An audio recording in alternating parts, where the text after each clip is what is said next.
जय जय रघुवीर समर्थ। शुका सारिखे पूर्ण वैराग्य जाचे, वशिष्ठा परी ज्ञान योगेश्वराचे। कवी वाल्मिका सारिखा मान्य ऐसा, नमस्कार माझा सद्गुरु रामदासा। जय जय रघुवीर समर्थ। मन हेची राम जनी मेघश्याम, देही आत्मा राम पाहे डोळा। पाहुनिया डोळा स्वरूपी मुरावे, वाचेसी असावे राम नाम। जय जय रघुवीर समर्थ। श्री समर्थांपुढे नतमस्तक होऊन त्यांना वंदन करते, तुम्हा सर्व श्रोत्यांना अभिवादन करते आणि आत्मारामाच्या पुढच्या भागाला सुरुवात करते। आपण काल बघताना चित्रकेतूची एक कथाही पाहिली होती आणि ती चित्रकेतूची कथा पाहताना आपल्या लक्षात येतं की आपण अनेक जन्म घेतो आणि पूर्वजन्माची स्मृती आपली नाहीशी होते। ती जर तशीच राहिली असती तर खूप मोठी गडबड गोंधळ झाली असते, घोटाळा झाला असता, गडबड गोंधळ झाला असता, पण तसं होत नाही। तशी परमेश्वराने व्यवस्था करून ठेवलेली आहे। ते सर्व बघताना आपण हाही विचार केला होता की अरे तू कोण कोणाचा कोठून आला सकाळचा, आणि हे तू कोण कोणाचा याची लौकिक उत्तरं आपल्याला इथे नको आहे। तर इथे पारमार्थिक उत्तरामध्ये आपण बघितलं तू कोण, तर मी जीव आहे, मी आत्मा आहे आणि मी परब्रह्म आहे। मी जेव्हा सर्व मायेमध्ये गुरफटलेला असतो त्यावेळेला मी जीव असतो। हळूहळू मुमुक्षुत्व येऊन थोडंसं कुठेतरी आपल्याला परमेश्वराची ओढ लागते, आपण साधक अवस्थेपर्यंत पोचतो, तेव्हा कळतं मी जीव नाही, मी आत्मा आहे। आणि त्या साधक अवस्थेला ओलांडून सिद्धाच्याही पलीकडे ज्या वेळेला जातो तेव्हा मी ब्रह्म आहे याचीही जाणीव होते। मग हे जीव, मी आत्मा, मी ब्रह्म म्हणजे नक्की काय आहे असाही एक प्रश्न पडतो। आपण बघितलं जीवाची व्याख्या आपण काल बघितली आणि त्यानुसार जर आपण विचार केला, अविद्या विशिष्ट चेतन असं त्याला म्हणतात वगैरे शब्द आपण त्यावेळेला वापरले होते। पण आत्मा, बुद्धी आणि बुद्धीत पडलेला ज्ञानप्रकाश हे 3 घटक मिळून जीव नावाची संकल्पना तयार होते असं आपण म्हटलं होतं। ही केवळ संकल्पना आहे, खरंच तो जीव नाहीच आहे। मुळामध्ये त्याचं स्वरूप जे आहे ते परब्रह्म स्वरूप आहे। त्यामुळे तो जीव झाला, त्याने उपाधीला चिकटवून घेतलं, देहबुद्धीशी तादात्म्य झाला, अशा पद्धतीने जे वर्णन केलं जातं ते जीवाचं केलं जातं। म्हणून मी म्हणायला सुरुवात करते की मी देव नाही, मी जीव आहे, मी शिव नाही, मी जीव आहे। तो पूर्ण आहे, पूर्णात पूर्णमिदम आहे, मी अपूर्ण आहे। अशा पद्धतीने आपणच आपल्या सगळ्या गोष्टी ठरवलेल्या असतात। मुळामध्ये मी शुद्ध आत्मस्वरूपच आहे आणि ते सगळं असतानासुद्धा आम्ही असं का समजतो, ते एक कवडशाचं सुंदरसं उदाहरण आपल्याला घेता येईल त्यासाठी की कवडसा म्हणजे एक झरोका आलेला असतो, सूर्यप्रकाशाचा झरोका आलेला असतो। झरोका म्हटलं की तो जरा मोठा येतो, कवडसा म्हटलं की तो थोडा छोटा येतो। पूर्वीच्या काळामध्ये जेव्हा पत्र्याची वगैरे घरं होती तेव्हा कुठेतरी वरती भोक असेल तर एक असा पूर्णच्या पूर्ण प्रकाश किरण आत येत असे त्यातून, त्या छिद्रातून, आणि त्याला आपण कवडसा असं म्हणतो। खरं सूर्याचे सर्व गुण त्याच्यामध्ये असतात। सूर्य खूप मोठा आहे, पण कवडसा म्हणजे एका छिद्रातून आलेला तो सूर्यप्रकाशच आहे. जीव आणि ब्रह्म असेच आहेत. परब्रह्माचे सगळे गुण, सगळे गुणधर्म या जीवामध्ये आहेत. पण तो दिसतो कसा? छिद्रातून आलेल्या सूर्यप्रकाशासारखा, कवडशासारखा दिसतो. आता जसं म्हटलं जातं सगळे गुण त्याच्यामध्ये आहेत, परब्रह्माचे गुण आहेत. जर थेंबाला समुद्र व्हायचं असेल तर त्याला त्या सागराशी एकरूप व्हावं लागतं, कारण थेंबामध्ये सागराचे सगळेच गुण आहेत. थेंबुटा सागराशी मिळाला असं वर्णन केलं जातं. त्यामुळे थेंबाला समुद्र व्हायचं असेल तर त्याला सागराशी व्हावं लागतं, एकरूप व्हावं लागतं. आता इथे जीवामध्ये ब्रह्माचे सगळे गुणधर्म आहेत. म्हणजे मी ब्रह्मासारखा सत्य आहे. आता मी ब्रह्मासारखा सत्य आहे, हा खरा मी आहे. ज्या वेळेला आपण असे आध्यात्मिक ग्रंथ वाचत असतो त्यावेळेला आत्मा हा शब्द बऱ्याच वेळा येतो. आता हा शब्द आल्यानंतर आत्मा म्हणजे जीव, का आत्मा म्हणजे परब्रह्म, का आत्मा म्हणजे अंतरात्मा, आत्मा म्हणजे चिदात्मा वगैरे कितीतरी प्रकार आहेत. मग नक्की तो कोणता? एखादा शब्द नुसता आत्मा म्हणून घातलेला असतो, पण हा संदर्भ बघताना तो त्या आधीच्या आणि पुढच्या ओवींचा विचार करून मग ठरवायचं की हा आत्मा म्हणजे नक्की काय. या पद्धतीने आपण अभ्यास करत असतो. इथे मी म्हटलं की मी ब्रह्मासारखा सत्य आहे. आता हा मी कोण? तर हा खरा मी आहे, जो आहेच आहे, जो सत आहे, जो अजन्म आहे, जो आत्मा पण आहे. तर मी जो आहे, हा जो खरा मी आहे तो सत्य आहे. आत्मतत्व म्हणजे मी आहे. मी म्हणजे अन्य कोणी नाही. चिदानंद रूप शिवोहम शिवोहम. तसं मी आत्मस्वरूप आहे हे आपल्या लक्षात येतं. आणि ते आत्मस्वरूप ब्रह्मासारखं सत्य आहे. म्हणजे खरा मी जो आहे, सत आहे, तो आत्मा आहे, आत्मतत्व आहे, ते परब्रह्मासारखं सत्य आहे. पण जेव्हा तो उपाधींनी वेढला जातो त्याच वेळेला तो जीव माईक होतो. उपाधी ज्या आहेत त्या सगळ्या माईक आहेत, त्यामुळे मायेने निर्माण केलेल्या आहेत. त्याच्यामध्ये जेव्हा तो जीव गुंतला जातो त्यावेळेला तो माईक जीव होतो. या माईक उपाधी दूर केल्या तर तो पुन्हा परब्रह्मस्वरूप होतो. खरं तर तो जीव जन्मही पावत नाही, मृत्यूही पावत नाही, कारण तो अजन्म आहे. आता इथे जीव म्हणजे काय?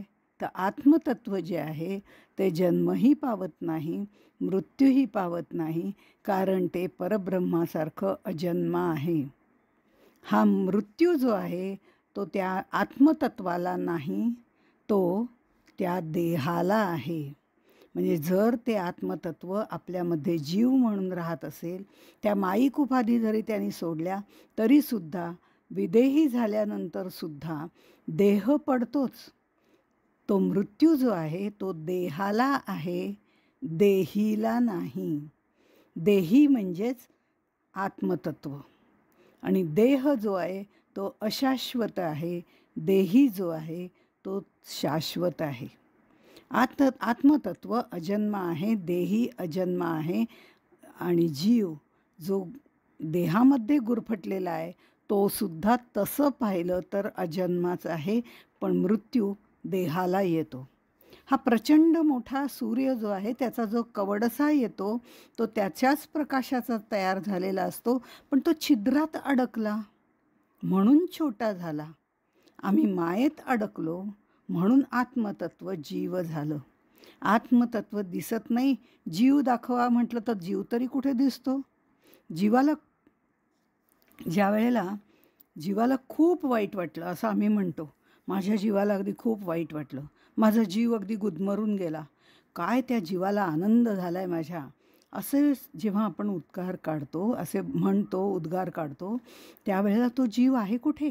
दाखवा ना. तर तो काढून कुठे दाखवता येतो? तो काढून दाखवताच येत नाही. म्हणजे परब्रह्मस्वरूप मुळात असलेले आत्मस्वरूप ज्या वेळेला शारीरिक पातळीवरती बंदिस्त होतं त्यावेळेला तो जीव बद्ध असतो असं म्हटलं जातं. तो मुमुक्षू साधक असे सगळे टप्पे ओलांडत आपली उपाधी जी आहे ती दूर करतो. कारण उपाधी ही तेवढ्या वेळापुरती जोडलेली असते, म्हणून त्यात गुंतून पडायचं नाही. उपाधी दूर करतो तेव्हा तो ब्रह्म होतो. तेव्हा मीची सूक्ष्म जाणीव त्याच्यामध्ये असतेच. अहम ब्रह्मास्मी त्याचा विचार आपण पुढे करणारच आहोत. ही मीची सूक्ष्म जाणीव त्याच्यात असतेच. त्यामुळे अहम ब्रह्मास्मी हे ज्ञानसुद्धा माईकच आहे. ज्या वेळेला ती सूक्ष्म जाणीव आणि नेणिवेच्या पलीकडे जाते त्यावेळेला तो परब्रह्मस्वरूप होतो. अशा तऱ्हेने हा जीव आणि परब्रह्माबद्दल आपल्याला सांगता येतं. आता इथे समर्थ जे म्हणतात ते महत्त्वाचं आहे की समर्थ 27व्या ओवीमध्ये असं म्हणतात, येथे तुझे काहीच नाही, भुलला आहेस काही, चुकोनी आलासी जाई, जेथीच्या तेथे श्रीराम. तू समर्थाचे लेकरू, अभिमाने घेतला संसारू, अभिमान टाकता पैल पारू, पावशील बापा श्रीराम. नीट विवेकाने विचार न केल्यामुळे अज्ञान, अहंकार, अविद्या याच्यात तुला अडकावं लागलं. सूर्य जेव्हा प्रकाश देतो त्यावेळेला तो सगळीकडे पसरला जातो, पण तोच कवडसा बनतो त्यावेळेला तो बांधला जातो. तो थोड्या छोट्याशा जागेतनं तो येतो, तिथे तो बांधला जातो. मग अशा वेळेला तो छोटा आपल्याला दिसतो आणि तो बंदिस्त होतो. तसं इथे खरं म्हणजे तू सूर्यप्रकाशा एवढा विशाल आहेस, ब्रह्मस्वरूप आहे, येथे तुझे काहीच नाही. खरं तर तू या माईक जगामध्ये येण्याचं काही कारणच नाही आहे. भुलला आहेस काही, अरे तू त्या मायेमध्ये एवढा कसं काय भुलून गेलास? का चुकून आलास का इथे? वाट चुकली का तुझी? खरं तर तुझं जे स्थान आहे ते अंतिम गंतव्य स्थान ज्याला आम्ही म्हणतो तद्धाम परमम मम आहे, तिथून चुकून तू इकडे कुठे आलास? काही गडबडीत रस्ता चुकला का तुझा? नीट विवेकाने विचार कर, म्हणजे तुला या अज्ञान, अहंकार, अविद्या या तुरुंगात अडकावे लागणार नाही. इथे खरं तर तुझं काहीच नाही, माझं असं म्हणण्यासारखं तर मुळीच नाही. निष्कारण तू मायेमध्ये आपल्याला गुंतवून घेतलंस आणि या जन्ममृत्यूच्या तुरुंगातून अडकून बसलेला आहेस. तिथनं खरं म्हणजे तुला आता सुटायचं आहे आणि तुला मूळ ठिकाणी परत जायचं आहे, तद्धाम परमम मम, की जिथनं तुला कोणीही काढून टाकणार नाही. भाडेकरू म्हणून तू इथे आलायस का? भाडेकरूला कसं असतं, घरमालक केव्हाही काढून टाकू शकतो की आता सोड बाबा, अशा पद्धतीने आमची जागा आम्हाला परत दे. पण तसं तुझं खरं व्हायला नको. तुझं मूळ धाम जे आहे ते आहे आणि तिथे तुला परत जायचं आहे. तिथनं तू इथे चुकून आला आहेस. म्हणजे येथे तुझे काहीच नाही, तू चुकून आलास जाई, जेथीच्या तेथे. आता ह्याच्यामध्ये पुढे ते म्हणतात, तू समर्थांचे लेकरू. तू खरं म्हणजे समर्थाचे लेकरू आहे. समर्थांचे म्हणजे समर्थ रामदास स्वामींचे म्हटलेलं नाही आहे, माझंच लेकरू आहे असं वगैरे मोठेपणा कुठेही नाही. समर्थाचे लेकरू. समर्थ रामदास स्वामी त्यांच्या रघुवीर समर्थाला समर्थ असं म्हणतात. आम्ही सुद्धा जय जय रघुवीर समर्थ असं ज्या वेळेला म्हणतो तेव्हा जो रघुवीर आहे तो किती समर्थ आहे याचा विचार आम्हाला करायचा आहे. आम्ही उगाच म्हणत नाही. तो रघुवीर जो आहे तो मानसिकदृष्ट्या खंबीर आहे, बुद्धीने तेजस्वी आहे, एक पत्नी एक बाणी एक वचनी आहे, तरीही त्याला अहंकार नाही, अभिमान नाही, अशा सगळ्या गोष्टींपासून तो दूर आहे आणि म्हणूनच तो समर्थ आहे आणि तो समर्थांचाही समर्थ आहे. आम्ही समर्थ रामदासांना समर्थ म्हणतो, पण रामदास स्वामी श्रीरामाला, कोदंडधारी श्रीरामाला, जो स्वतःबरोबर दुसऱ्याचं रक्षण करू शकतो अशा रामाला समर्थ म्हणतात. तो राम सगुण आणि निर्गुण दोन्ही आहे. त्या निर्गुण परब्रह्माचा तू अंश आहेस, म्हणजेच तू समर्थांचे लेकरू असं त्यांनी म्हटलंय. तत्त्वमसि, ते शुद्ध स्वरूप तुझे आहे आणि खरं म्हणजे तू तोच आहेस. ते निर्गुण निराकार रूप आहे, तू रामाचा अंश आहेस, तू समर्थांचे लेकरू. आता इथे त्यांना असं म्हणायचं आहे तत्त्वमसि, हेच सांगायचं आहे. पण ही भाषा साधक आणि सिद्ध यांना समजेल हो, पण बद्ध मुमुक्षु जे आमच्यासारखे आहेत त्यांना अवघड वाटेल. आता पुन्हा 4 महावाक्य सांगतायत की काय, असा प्रश्न पडेल. इथे ते म्हणतात तू समर्थांचे लेकरू, तू तर त्या समर्थांचे लेकरू आहेस, म्हणजे त्या परब्रह्माचा तू अंश आहेस. हे सोप्या शब्दात तत्त्वमसी म्हणून त्यांनी सांगितलं, समर्थांनी सांगितलं आणि मग बोली भाषेमध्ये सांगितलं. आता इथे तू समर्थांचे लेकरू, अभिमाने घेतला संसारू, हे सांगून खरं म्हणजे समर्थांनी इथे विषयाला सुरुवात केलेली आहे. समासाचं नाव त्याग निरूपण आहे.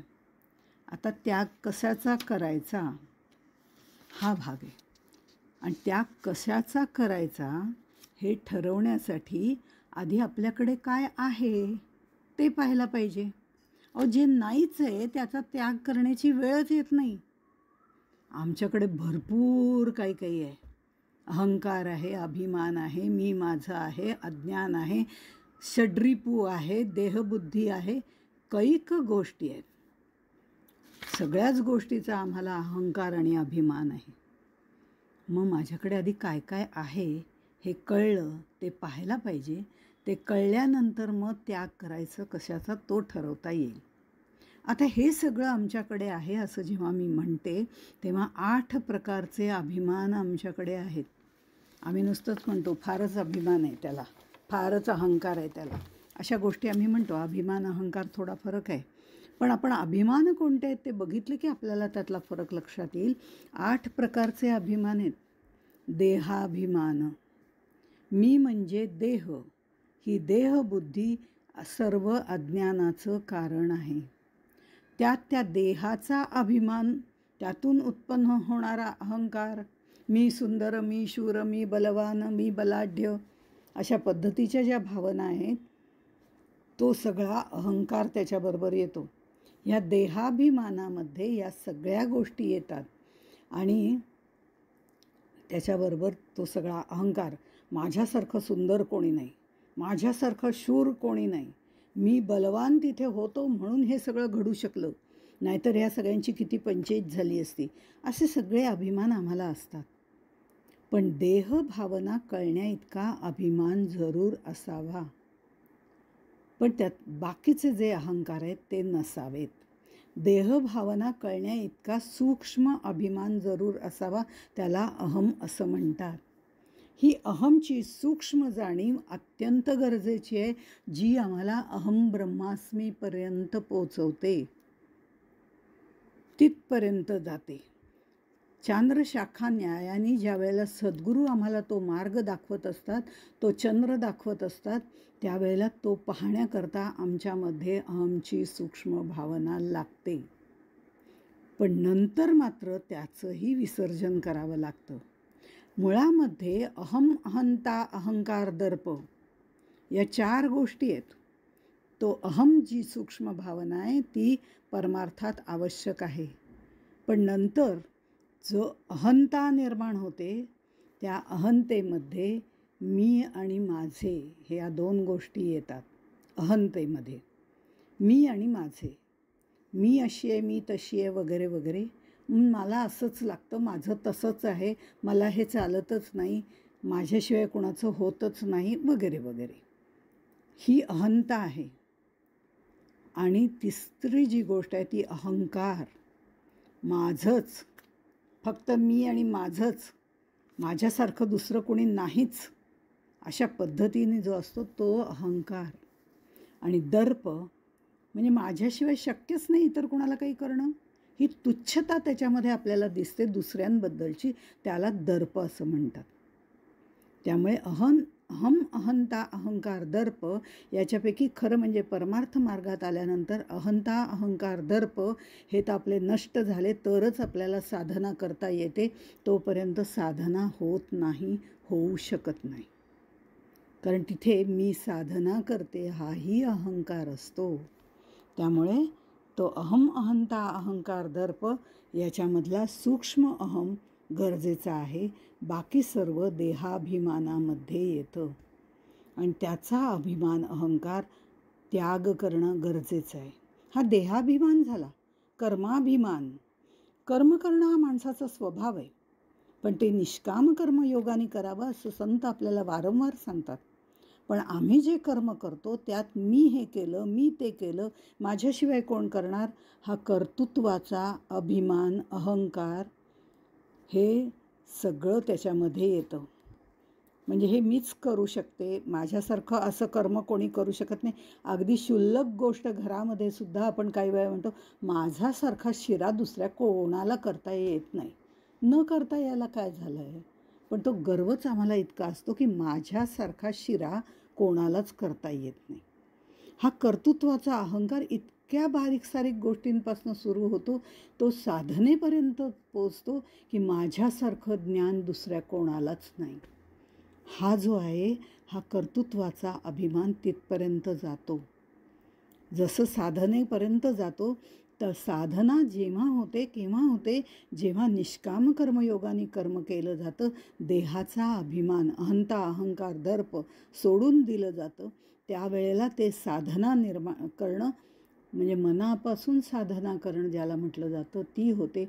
नुसतं रामनाम जप घेणं, नुसतं पारायण करणं, नुसतं हे आपण करतच असतो, पण ती साधना नव्हे. साधनेच्या प्रत्येक टप्प्यावरती कर्माची व्याख्या बदलते हे निश्चित आहे. आणि साधनेच्या प्रत्येक ठिकाणी म्हणजे प्रत्येक टप्प्यावरती पुढे गेल्यानंतर म्हणजे हे तर बद्ध मुमुक्षू साधक ते त्यातलं तीव्र साधक, त्याच्या साधनेबद्दल आपण जर म्हणायचं ठरलं तर त्या साधनेमध्ये सुद्धा प्रत्येक टप्प्यावरती कर्माची व्याख्या बदलते, भक्तीची व्याख्या बदलते. आणि त्याच्या आधी प्रत्येकाची बद्धाची वेगळी, मुमुक्षूची वेगळी, साधकाची वेगळी असं म्हणता येईल. पण हे प्रत्येक टप्प्यावर आपलं बदलत जातं आणि त्या कर्तृत्वाचा आम्हाला अहंकार, अभिमान निर्माण व्हायला लागतो. म्हणून कर्माभिमान, देहाभिमान, कर्माभिमान हा दुसरा अभिमान आहे.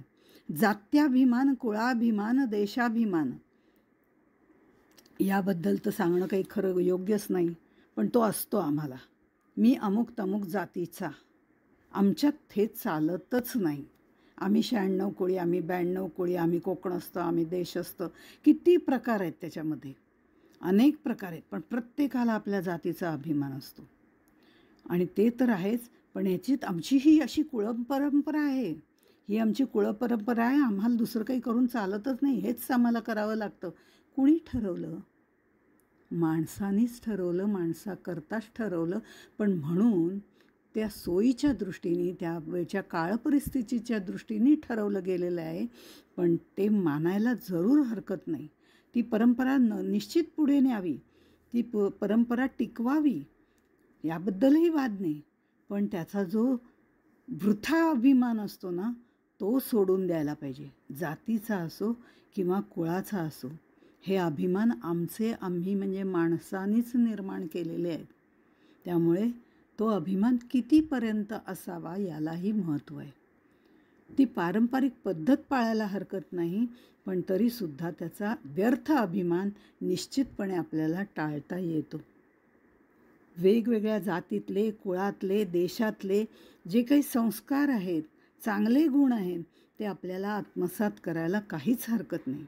पण आम्हाला अभिमान असतो, तो आमच्या देशाचा सुद्धा असतो. देशाचा अभिमान जरूर असावा, तो असायलाच पाहिजे. पण म्हणून इतर देशांना तुच्छ मानणं हेही तेवढंच चुकीचं आहे. तिथे अहंकार येतो. ज्यावेळेला मी दुसऱ्याला कमी लेखतो, दुसऱ्याला तुच्छ समजतो, दुसऱ्याला काही समजत नाही असं म्हणतो, तेव्हा मात्र तिथे अहंकार निर्माण होतो. देशाचा अभिमान जरूर असावा, पण म्हणून दुसऱ्याला कमी लेखू नये, शत्रूला कमी लेखू नये असं म्हटलं आहे समर्थांनी. तर देशाची गोष्टच वेगळी आहे. वेगवेगळ्या जातीतले, कुळातले, देशातले चांगले गुण आपल्याला जरूर घ्यावेत, त्याचं कारण असं आहे की प्रत्येक चांगल्या गुणाच्या ठिकाणी भगवंताचं अधिष्ठान असतं. विभूती योगात आहे तशा पद्धतीने. त्यामुळे आम्हाला तर इतका फालतू अभिमान असतो की तो म्हणजे मी पुणेकर, मी सदाशिव पेठेतली, त्यात आम्ही कोथरूडमध्ये राहतोय वगैरे वगैरे. म्हणजे एवढ्या मोठ्या ब्रह्मांडामध्ये पृथ्वी ती किती छोटी आहे. अनेक ब्रह्मांडे लगडली म्हणतात. मग त्या अनेक ब्रह्मांडांमधलं एक ब्रह्मांड, त्यातली एक पृथ्वी नकाशा काढून बघितला तर तीसुद्धा आपल्याला दिसत नाही. त्यात भारत, त्या भारतामधलं महाराष्ट्र, त्यात आमचं पुणं, त्यात कोथरूड आणि त्यातल्या कुठल्या तरी एका सोसायटीमध्ये मी एका फ्लॅटमध्ये राहते. किती क्षुल्लक गोष्ट आहे. पण हा मी माझेचा अहंकार आम्हाला सोडवत नाही. धर्माभिमान हा आणखीन एक. देहाभिमान, कर्माभिमान, जात्याभिमान, कुळाभिमान, देशाभिमान हे आपण बघितल्यानंतर धर्माभिमान.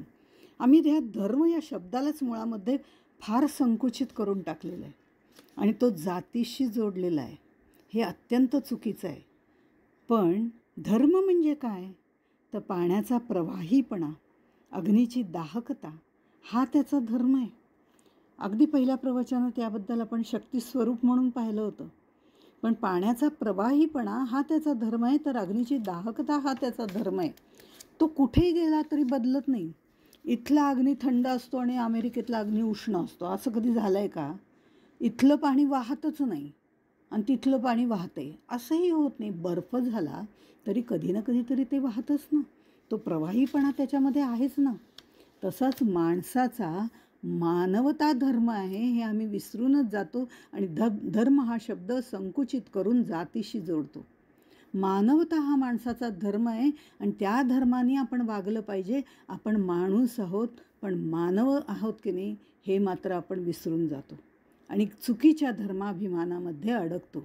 मानवता हा धर्म आपण लक्षात ठेवला पाहिजे, म्हणजे आपल्याला अहंकार होतच नाही. ज्ञानाभिमान, व्यावहारिक ज्ञान बरंचसं मिळवलं की त्याचाही अभिमान निर्माण होतो. एवढ्या डिग्र्या पाठीमागे लागलेल्या आहेत म्हटल्यानंतर त्याचा अभिमान निर्माण होण्याची शक्यता आहे. मी एवढा शिकलेला आहे, बाकीच्यांना काही समजत नाही. साधकाला सुद्धा त्याच्या ज्ञानाचा, तसंच सिद्धाला त्याच्या सिद्धीचा गर्व होण्याची शक्यता असते. खरं तर परब्रह्माच्या अनुभवापूर्वी, परब्रह्म परमेश्वराचा अनुभव परमेश्वराने सद्गुरूच्या हातून देण्यापूर्वी साधकाला सर्व सिद्धी भगवंत देत असतो. ह्या सगळ्या सिद्धी देतो आणि त्याला त्याच्यातच अडकवण्याचा प्रयत्न करतो आणि त्याच्यातच तो अडकला की त्याचा आपोआप अहंकार निर्माण होतो. पण ज्या वेळेला ह्या सर्व सिद्धींच्या अडकवण्यातनं तो साधक सुटून जातो तेव्हा त्याचा अहंकार खरा नष्ट झालेला असतो. मला सिद्धींपेक्षा मला तू पाहिजेत, मला तुझं दर्शन पाहिजे, मला देवदर्शन पाहिजे आणि नुसतं दर्शन नाही, मला तूच पाहिजे, इथपर्यंत त्याची जेव्हा भावना पोचते तेव्हा त्याला ज्ञानाचा अभिमान राहत नाही. पण तो सिद्धी त्याला देऊन टाकतो आणि या सगळ्या सिद्धी दिल्या की साधक त्याच्यामध्ये गुरफटून जातो आणि तो परब्रह्मापर्यंत वळतच नाही. म्हणजे मला सिद्धीपेक्षा फक्त तू हवा आहेस हा भाव असल्याशिवाय दर्शन नाही. आणि दर्शन हवं असेल तर प्रदर्शन थांबवावं लागतं, हे निश्चित आहे. आपल्याला प्रदर्शन करायची फार आवड असते. सगळीकडे कुठे गेलं की पहिलं पुढे बसायचं, सगळीकडे कुठे गेलं की पहिलं मी कोण आहे हे सगळ्यांना सांगायचं, सगळीकडे कुठे गेलं की आपलं सगळं प्रदर्शन करत राहायचं, बुद्धीचं, व्यापाचं, सगळ्याचं. म्हणजे आपल्या मनामध्ये भाव असल्याशिवाय दर्शन नाही आणि दर्शन हवं असेल तर प्रदर्शन थांबवावं लागतं.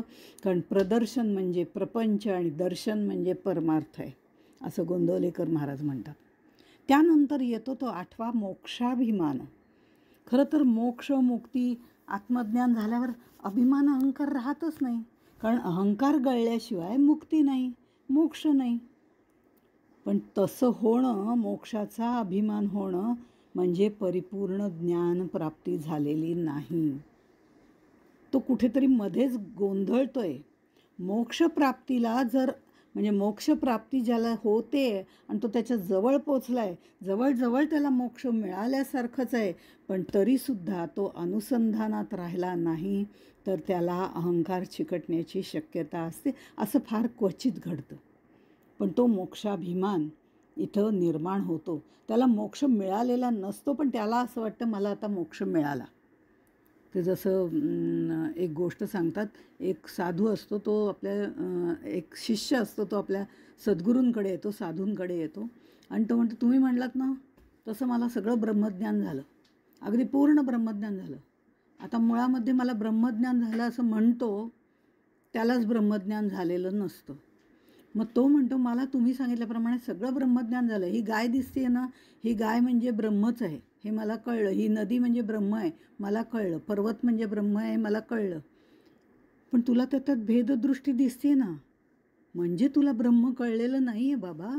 ही तुझ्यातली भेददृष्टी तू बोलते आहे. तुला हे ब्रह्म झालेलं कळलं, गाय ब्रह्म, पर्वत ब्रह्म, नदी ब्रह्म, हे तुझ्या दृष्टीतला दोष आहे. ते ब्रह्म तुला अजून कळलेलं नाही आहे. त्यासाठी अजून बरेच परिश्रम घ्यावे लागतील, असं साधू त्याला म्हणतो. आणि अशा वेळेला ही जी स्टेज आहे ना, तिथे मोक्षाभिमान नेमका आपल्याला म्हणजे ज्या शिष्याला जसा मोक्षाभिमान झाला, आपल्याला तिथपर्यंत जाणं शक्यच नाही. कारण आपण अष्टसिद्धी कशाला, त्या अष्टसिद्धीपर्यंतसुद्धा आपण पोचणं शक्य नाही. पण एका सिद्धीपर्यंत आम्ही निश्चितपणे पोचू शकतो, आणि ती म्हणजे प्रसिद्धी, जी मायेत आपल्याला कायमच अडकवत राहते. म्हणून मोक्षाभिमानामध्ये ही मधली स्टेज आहे. अहंकार गळल्याशिवाय मुक्ती नाही, मोक्ष नाही. त्यामुळे मला मोक्ष मिळाला आहे ही आधी मुळामध्ये विचारच काढून टाकायला पाहिजे. कारण ज्याला मोक्ष मिळतो तो मला मोक्ष मिळाला आहे, मला ब्रह्म प्राप्त झालं आहे असं म्हणतच नाही, मला ब्रह्मज्ञान झालं असंही म्हणत नाही. समर्थ याच्यामध्ये सांगतात की टाकीने खपली फोडली, 8व्या दशकामध्ये त्यांनी म्हटलेलं आहे, टाकीने खपली फोडली ते मागुती नाही जडली, मनुष्याची कुबुद्धी झडली तरी ते पुन्हा लागे श्रीराम. म्हणजे या अभिमानाचं स्वरूप जोपर्यंत समजत नाही तोपर्यंत आम्ही जन्ममृत्यूच्या फेऱ्यामध्ये चुकत राहतो. कारण टाकीने खपली फोडली, दगडाची खपली काढली तर ती पुन्हा लागत नाही, म्हणून दगडसुद्धा आपल्यापेक्षा श्रेष्ठ आहे. पण माणसाची कुबुद्धी कितीही आपण तिथे प्रवचनं कीर्तनं हे करून जरी झडली, कुबुद्धी गेली असं जरी म्हटलं तरी ती कधी पुन्हा चिकटेल आणि कधी अहंकार निर्माण होईल हे सांगता येत नाही. हा मी माझेचा अभिमान सोडल्याशिवाय पहिलं तीर सापडणार नाही. शुद्ध चैतन्य असलेले तुझं स्वरूप तुला समजणारच नाही, जाणता येणार नाही. तेव्हा सर्वात प्रथम या अभिमानाचा, या अहंकाराचा त्याग कर, असं समर्थ म्हणतात. मनाच्या श्लोकातही ते तेच सांगतात. देहे बुद्धीचा निश्चयो दृढ झाला, देहे बुद्धीचा निश्चयो दृढ झाला, देहातीत तो हित सांडित गेला, देहे बुद्धी ते आत्मबुद्धी करावी, सदा संगती सज्जनांची धरावी. हा विचार मनात ठेवून इथेच थांबूया. बाकी तोपर्यंत जय जय रघुवीर समर्थ.